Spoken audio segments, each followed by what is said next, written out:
Napaka-supportive ng boyfriend ni Nadine na si Christophe Barrio sa mga palabas na ginawa niya.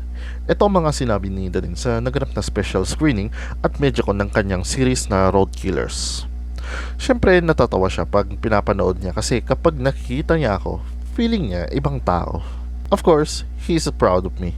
Kahit yung deleter, pinanood niya sa sinehan kasi premiere night yon, pinanood niya. Parang hindi niya ma-imagine na ako yun. He is very proud of the project Road Killers kasi some of the shoots, andoon siya eh. Kitang-kita niya kung gaano kahirap ang shoot namin. So, super happy. Imagine mo, may jowa kang celebrity tapos pinanood mo mga pelikula o palabas niya. Kahit ikaw matatawa ka din sa mga pagkakaiba ng pag-uugali niya sa palabas niya kumpara sa pagkasama mo siya. I am so proud of Nandin and keep up the good work.